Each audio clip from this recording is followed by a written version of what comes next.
Hi, welcome to my class. I want to talk with you for just a minute here at the beginning of the term about some things in the syllabus that are probably different from other courses, things that I've added, that I just want to make sure don't go unnoticed, just so you don't end up getting bitten in the butt or something like that. So the first thing is, of course, my contact information.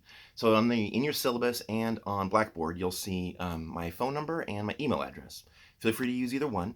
Like I explain on the discussion board when I share my phone number there, is if you call me directly and don't warn me that you are going to call me, I probably won't answer, but leave a message and I'll get back to you really soon. You can also text me. That's a really quick, easy way to get a hold of me as well. The next thing I want to talk with you guys about is my expectations for the discussion boards. So every week you're working on those discussion boards, right? So I know every teacher has different policies. Mine is, first off, I grade you on, did you cover every piece of the discussion board prompt? So if the discussion board prompt asks 5 questions, make sure you answer all 5. Do your best.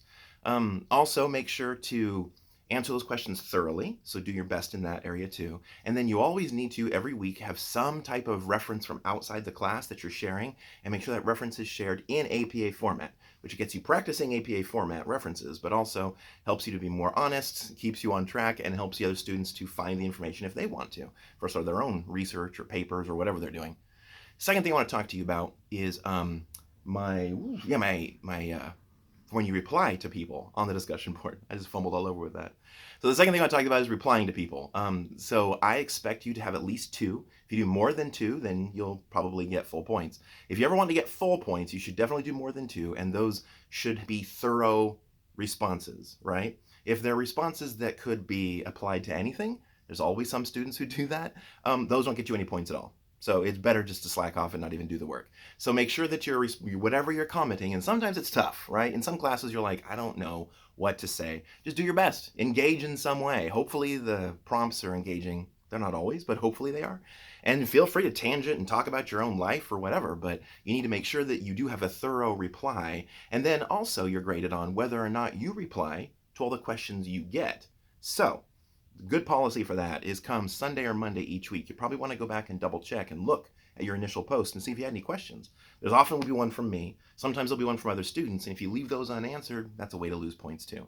So the way to get maximum points each week from your discussion board is to make sure you have a big, thorough initial post. Remember, this is taking the place of in-class work. So probably like 3 class periods that you're taking the place of. So put some work into it.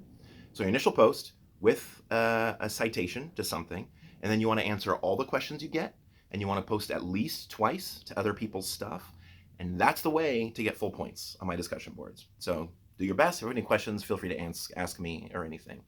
Also about discussion boards, and this is a good segue into the next topic, is there's no way to catch up on those if you're late. There just isn't.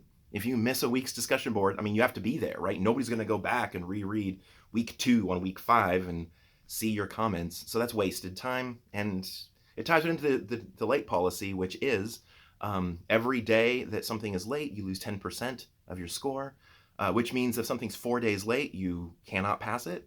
And so really the takeaway from that is just don't be late.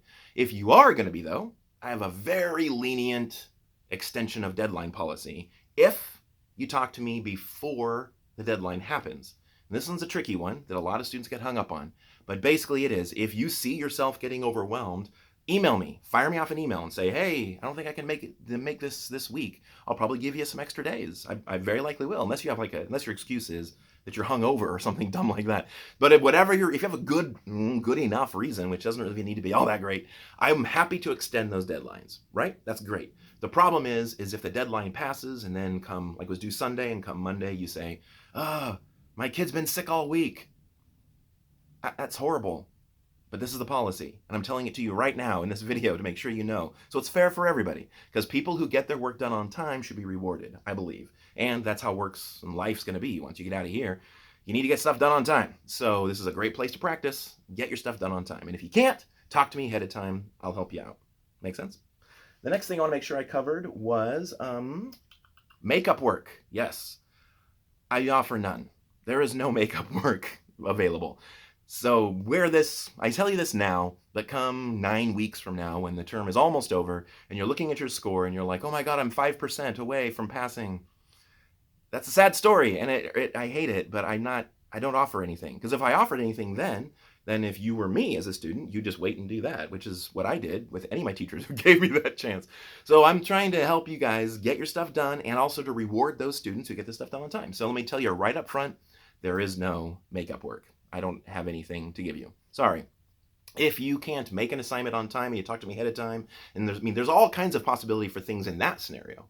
But if you just simply missed work, and especially discussion boards, and like come later, you're like, oh no, I'm missing a lot of points. Yeah, that's how this works. So yeah, but that again though, come back to, please talk to me if you can't make something in on time before it's due, and I will help you. That's how I help you, is before the thing is due. All right. And then last but not least is plagiarism. So I want to talk to you about that really quick. I take that very seriously. This is I teach a lot of writing classes, so of course I do. But a lot of students don't seem to understand what plagiarism really is. So plagiarism is anytime you use work and words and ideas that are not yours and present them as if they are yours. That's plagiarism. So say you're writing a paper about football and you share a bunch of stats. You need to share where you got those stats. You didn't make up those stats. Those stats existed somewhere else and you found them somewhere else. So tell us where you found them. Think of citing your sources as just telling us where you found things, right? That's it. That's really all it is. So if you that's one way, and that's serious, because a lot of it's going to happen. Your first paper or two, there's always some students who have great information, but none of it's cited. Cite your sources. Cite everything. That's a horrible way to lose points, but cite your stuff. Anything you present that is not known by everyone already, you need to cite it. Make sense? I hope it does. The other things, though, that also count as plagiarism is if you turn in a paper that you have turned in for another class, that's also plagiarism. So you can't do that. And any work that's not yours, and and then there's things like, of course, paying somebody to write your paper for you. That's also plagiarism, so don't do that. So yeah. If you have any questions about any of this at all throughout the semester, please ask me. When you get your first essay back, you'll notice my grading style is to leave lots of comments all over your essay and then leave a paragraph explaining the big important things that I want you to take away from this assignment. Like things that usually it's things, make sure you fix this, this, this, and this.